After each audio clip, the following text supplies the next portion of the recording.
Hi and welcome to the latest update from the River Tweed Commission and the Tweed Foundation. I'm sitting outside the office today, this glorious sunshine, which is maybe not what everyone would like to hear at the current time. We had anglers in the river on Monday and Tuesday who couldn't fish because the water was too high, and here we are now 2 days later back to low flow situations, albeit the main stem is still running pretty cool and producing a few fish.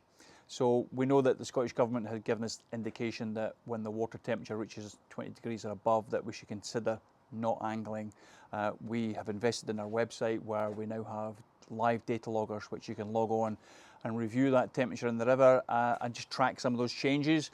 It's really interesting to see how it changes through the night into the morning and as the temperature increases through the day.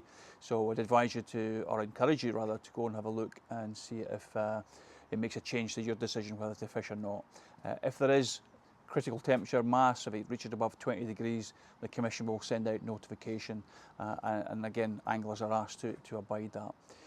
So the water levels have been pretty up and down, the temperature equally so, and well, of course when we have low flows and we have pollution incidents, that can be a real problem on the river. And we had one such incident in St Boswell's last week where there was a breach in the wastewater plant which caused a spill into the river, picked up and spread across social media, but clearly comes to my desk and to the desk of SEPA.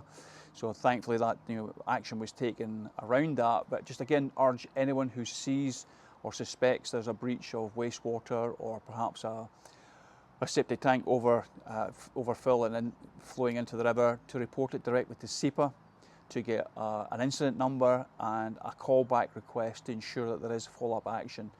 We will, by default, we will intervene. We will try and get as much information as we can, but in this circumstance, the River Tweed Commission has no more powers than the ordinary member of the public, and in many respects, the person who's seen it is the best person to report it. So if you can do that, that'd be really helpful. We're delighted to say we'll get new members of the team here at Dry Grange. Matthew Little's joined us as the new Habitat Officer, who will be taking on that role of identifying areas within the catchment where we can approve. So the Commission are really keen to look at those elements within the catchment that might benefit from either a re-meander or a removal of a barrier, or some way we can perhaps shade the river from some of the extremes of climate change to improve the life of the fish from each stage, from the spawners to the fry and the par and smolts. And again, as we are encouraging or experiencing now, the returning adults. So lots going on. As always, the newsletter will be coming out in the next 2 days.